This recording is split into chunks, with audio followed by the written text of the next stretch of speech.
Daun pepaya telah lama dikenal dalam pengobatan tradisional dan didukung oleh sejumlah penelitian ilmiah, terutama studi pada hewan dan beberapa uji klinis terbatas pada manusia, memiliki potensi besar untuk membantu meningkatkan jumlah trombosit darah, khususnya pada kondisi seperti demam berdarah dengue, DBD. Berikut adalah penjelasan lengkap mengenai manfaat dan mekanisme kerjanya. 1. Manfaat utama klinis. Meningkatkan jumlah trombosit pada pasien DBD. Manfaat paling terkenal dari daun pepaya adalah kemampuannya untuk mengatasi trombositopenia, penurunan jumlah trombosit di bawah batas normal yang merupakan ciri khas dan komplikasi berbahaya dari DBD.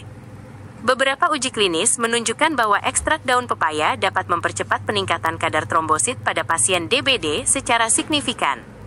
Sebagai terapi pendukung, adjuvan. Daun pepaya digunakan sebagai terapi komplementer atau pendukung untuk membantu pemulihan pasien DBD, bukan sebagai pengganti utama terapi cairan dan perawatan medis. 2. Kandungan aktif dan mekanisme kerja.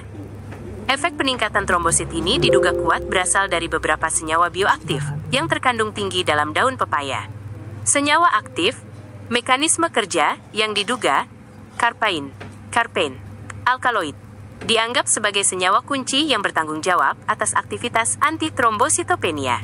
Carpain diduga berperan dalam mencegah penghancuran trombosit atau menstimulasi produksi trombosit baru. Enzim proteolitik, papain dan kimopapain. Enzim ini dipercaya memiliki kemampuan untuk menstabilkan membran sel dan dapat memengaruhi jalur sinyal tertentu yang mengatur produksi trombosit, trombopoiesis, di sumsum tulang. Flavonoid dan fenolik, antioksidan. Berfungsi sebagai antioksidan kuat. Pada kasus infeksi seperti DBD, trombosit seringkali rusak akibat stres oksidatif dan respons inflamasi. Flavonoid dapat melindungi sel-sel darah dari kerusakan yang disebabkan oleh radikal bebas, sehingga mengurangi laju penghancuran trombosit. Senyawa antivirus. Daun pepaya juga mengandung senyawa yang menunjukkan potensi aktivitas antivirus, yang dapat membantu menekan replikasi virus dengue. Dengan menekan virus, kerusakan pada sel-sel penghasil trombosit dapat diminimalisir. Nutrisi penting. Kaya akan vitamin seperti vitamin C, E, K, dan B kompleks, dan mineral, asam folat, yang merupakan nutrisi esensial yang diperlukan dalam proses pembentukan sel darah, termasuk trombosit. 3. Bentuk konsumsi yang direkomendasikan. Dalam penelitian dan praktek tradisional, daun pepaya sering dikonsumsi dalam bentuk ekstrak kapsul atau tablet. Ini adalah bentuk yang paling terstandarisasi dan umum digunakan dalam uji klinis karena dosisnya terukur. Jus atau sari daun pepaya, daun segar diremas atau diblender untuk diambil airnya. Ini adalah metode tradisional yang populer, meskipun rasanya sangat pahit. Rebusan air daun pepaya, daun direbus, dan airnya diminum. Catatan penting, peringatan medis. Bukan obat utama DBD, meskipun bermanfaat, konsumsi daun pepaya harus dijadikan sebagai terapi pendukung dan bukan pengganti penanganan medis utama seperti terapi cairan yang diinstruksikan oleh dokter, terutama pada pasien DBD.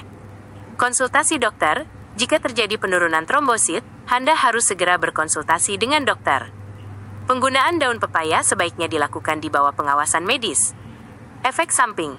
Konsumsi daun pepaya berlebihan, terutama dalam bentuk jus yang pekat, dapat menyebabkan gangguan pencernaan, dan terdapat peringatan bahwa wanita hamil sebaiknya menghindari konsumsinya karena potensi efek yang merangsang kontraksi. Walaupun bukti ilmiahnya masih perlu dikaji lebih lanjut.